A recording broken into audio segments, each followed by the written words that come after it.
He called me yesterday. I'm waiting this call like 45 days. Ես սպասում էի այս զանգին 45 օր։ Երեք վերջապես նա զանգահարեց ինձ, ասաց՝ «Բարև Լինդա, ինչպե՞ս ես»։ Նրա ձայնը փոխված էր, թույլ էր։ Հարցրեցի՝ «Ինչ է քեզ պատահել, Վիգեն»։ Ասաց՝ «Լինդա, ես այլևս չեմ կարողանում քայլել։ Ոտքերս շատ են ցավում»։ My leg hurt me too much. 45-օրյա լռությունից հետո Բաքվում բանտարկված լիբանանահայ Վիգեն Էուլչեքյանը վերջապես զանգահարել է կնոջն ու տեղեկացրել, որ առողջական վիճակը վատացել է, քայլել չի կարողանում։ Լինդա Էուլչեքյանի փոխանցմամբ, չնայած ոտքերի ցավին ու սրտի հետ կապված խնդիրներին, բանտապահները հրաժարվում են բժշկի նշանակած դեղերը տրամադրել։ Որևէ մեկի հետ խոսելու, օգնություն խնդրելու հնարավորություն Վիգենը չունի։ Շուրջ 5 տարի Բաքվի բանտում գտնվող հայազգի գերին անօգնական, հուսահատ վիճակում է։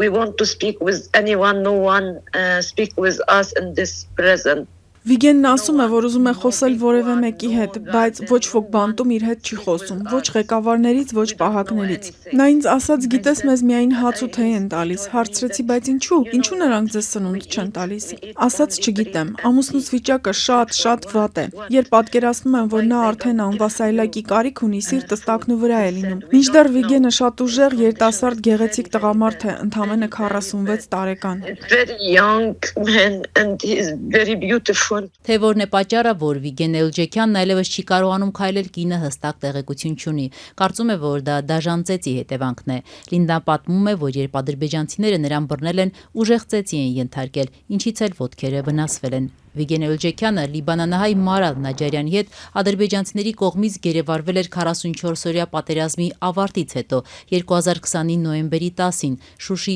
ուղևորվելու ճանապարհին։ Լինդան ասում է, որ երբ դեռ Կարմիր խաչի ներկայացուցիչները Վիգենին այցելելու հնարավորություն ունեին, պատմում էին, որ նա հաճախ է վիճաբանում պահակների հետ։ Պատճառն ըստ կնոջ վատ վերաբերմունքն էր, ինչը Վիգենը հանդուրժել չէր կարողանում։ Վիգենը խնդրել է կնոջը օգնել իրեն, որպեսզի ապացուցեն, որ անմեղ է, ահաբեկիչ չէ, ինչպես իրեն մեղադրել են Բաքվում եւ դատապարտել 20 տարվա ազատազրկման։ Լինդան էլ խնդրանքով դիմում է Հայաստանի կառավարությանն ու աշխարհին։ Translate this very understand me. Թարգմանեք այնպես, որ նրանք ինձ լավ հասկանան։ Ես մայր եմ, ես կին եմ, ես ամուսնուս կարիքն ունեմ։ Խնդրում եմ բոլոր կառավարություններից, ովքեր զբաղվում են գերիների հարցերով, խնդրում եմ մի բան արեք, քանի որ այլևս դիմանալ հնարավոր չէ։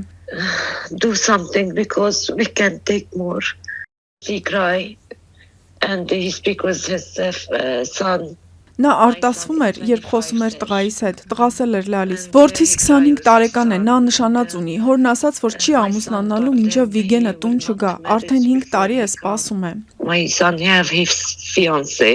like 5 years now. Վիգենի կինը Լինդան տեղեկացրեց, որ ամուսինը փաստաբան ունի Լուսիանա Մինասյանը, նա Արգենտինայից է։ Ըստ կնոջ փաստաբանն ամեն ինչ անում է Վիգենին օգնելու համար, համագործակցելով նաև արգենտինացի իրավաբան քրեական դատարանի նախկին դատախազ Լուիս Մորենո Օկամպոյի հետ։ Vigen is not terrorist because he have Armenian city. Վիգենը ահաբեկիչ չէ, նա Հայաստանի քաղաքացի եւ հետեւաբար նա չի կարող վարձկան լինել։ Նրան 20 տարով ազատազրկելն արդար չէ։ Give him 20 years. Լինդան ուզում է հավատալ, որ մինչև նոր տարի ամուսինը վերջապես կվերադառնա գերությունից, թեև հույսը գնալով մարում է, հատկապես երբ օրերս տեղեկացել է, որ Արցախի նախկին ղեկավարների համար ադրբեջանցի դատախազը ցմահ ազատազրկում է պահանջել։ I think Ես հասկացա, որ ոչ ոք չի կարողանում օգնել 23 հայ գերիներին։ 23 prisoner. Բաքվի բանտերում 23 հայ գերիներ են պահվում։ Նրանց մի մասին Ադրբեջանն արդեն իսկ տարբեր պատժաչափերով ազատազրկման է դատապարտել։ Արցախի ռազմաքաղաքական ղեկավարության գործով դատավարություններ ավարտին է մոտենում։ Մեղադրող դատախազը ցմահ ազատազրկում է պահանջել Արցախի 5 նախկին ղեկավարների համար, իսկ նախկին նախագահներ Բակո Սահակյանի եւ Արկադի Ղուկասյանի դեպքում 20 տարի, նրանց 65 տարին լրացած լինելու պատճառով։